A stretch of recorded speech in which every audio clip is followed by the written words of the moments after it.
কক্সবাজার পর্যটন তালিকার শীর্ষে থাকা একটি জায়গা, যেখানে রয়েছে পৃথিবীর দীর্ঘতম সমুদ্র সৈকত, যার টানে বাংলাদেশ সহ বিশ্বের বিভিন্ন জায়গা থেকে ছুটে আসে হাজারো পর্যটক। আমাদের আজকের গন্তব্য Cox's Bazar.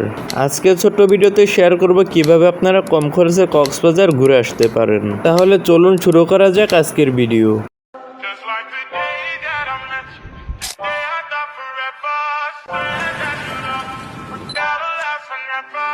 Hold on, like when you were the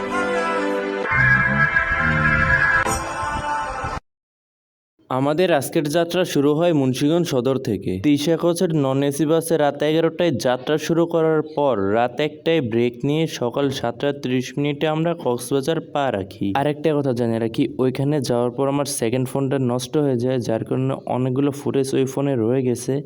তাই আমাদের ব্লগটা শুরু হইতেছে দ্বিতীয় দিন থেকে। চলুন শুরু করা যায়। কক্সবাজার আসার পর সর্বপ্রথম কাজ হচ্ছে রুম খোঁজা, আর আমরাও চলে যাই লাবণী পয়েন্টের পাশে লেমিস হোটেলে, যেখানে অল্প টাকায় অনেক ভালো রুম পাওয়া যায়। এসি রুম পাওয়া যায় 1000 থেকে 1500 টাকার ভিতরে। আপনারা যারা লাবণী পয়েন্টের আশেপাশে থাকবেন তারা চলে লেমিস রিসোর্টে উঠতে পারেন। এইখানে আপনারা অল্প টাকায় ভালো রুম পেয়ে যাবেন। লেমিস রিসোর্টের আশেপাশে আপনারা এরকম অনেকগুলো হোটেল এবং রেস্টুরেন্ট পেয়ে যাবেন, যেখানে 500 থেকে 700 টাকায় খাবারের প্যাকেজ কিনতে পারেন আপনারা। রুম তো পেয়ে গেলাম, খাওয়ার ব্যবস্থা হলো। এবার চলুন জানা যাক কোথায় কোথায় ঘুরবো, কিভাবে ঘুরবো।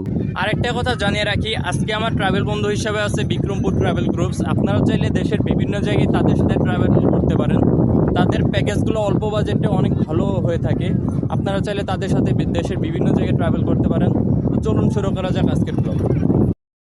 আমাদের হাতে বেশি সময় না থাকায় আজকে আমরা শুধুমাত্র 3টে স্পট ঘুরবো, আর সেগুলো হচ্ছে হিমছড়ি, পাটোয়া টেক, ইনানি বিচ। কিন্তু আপনারা চাইলে আরও ঘুরতে পারেন মিনি বান্দরবন, কাঁকড়া বিচ, সুগন্ধা বিচ, আরও অসংখ্য জায়গা আছে। এবার চলুন জানি কিভাবে এই এতগুলো জায়গা আপনি অল্প টাকায় ঘুরে আসতে পারবেন। প্রতিটা হোটেল অ্যান্ড রেস্টুরেন্টের আশেপাশে দেখবেন অসংখ্য চাঁদের গাড়ি ঘুরে বেড়ায়, তাদের সাথে আপনারা কন্ট্যাক্ট করতে পারেন অথবা জনপ্রতি হিসেবে যাইতে পারেন। আমরা যেহেতু গ্রুপ ছিলাম তাই আমরা 3টে গাড়ি ভাড়া করছি, আর আমাদের প্রতি মাথা প্রতি ভাড়া পড়ছে শুধুমাত্র 300 টাকা। তাই আমি সবসময় সাজেস্ট করব গ্রুপ নিয়ে ঘুরতে আসা, এর ফলে আপনার খরচ অনেকটাই কমে আসবে। তো আমরা সর্বপ্রথম যাব হিমছড়ি, অ্যান্ড হিমছড়ি থেকে যাব Inani beach, and Inani beach থেকে আমাদের লাস্ট লোকেশন পাটোয়া টেক যাব। আর আমাদের গাইড হিসেবে আমাদের সাথে ছিল বিক্রমপুর ট্রাভেল গ্রুপসের মডারেটর সৈকত ভাই। ভাইয়াকে অসংখ্য ধন্যবাদ একদম শুরু থেকে শেষ পর্যন্ত এত সুন্দরভাবে ট্যুরটা উপভোগ করানোর জন্য। কথা বলতে বলতে আমরা চলে আসছি হিমছড়ি পাহাড়ে। এইখানে আমরা 40 মিনিট টাইম দেব, এরপর আমরা চলে যাব আমাদের নেক্সট পজিশনে। হিমছড়ি পাহাড়ে আপনারা যা যা দেখতে পারেন তা হচ্ছে এখানে ছোট একটা ঝর্ণা রয়েছে, আর এরপর আপনারা উঠে যাবেন পাহাড়ের উপরে। পাহাড়ে উঠে আপনারা পাহাড়ের উপর থেকে সমুদ্রটাকে খুব সুন্দরভাবে উপভোগ করতে পারবেন, যা দেখতে সত্যিই খুব অসাধারণ ছিল।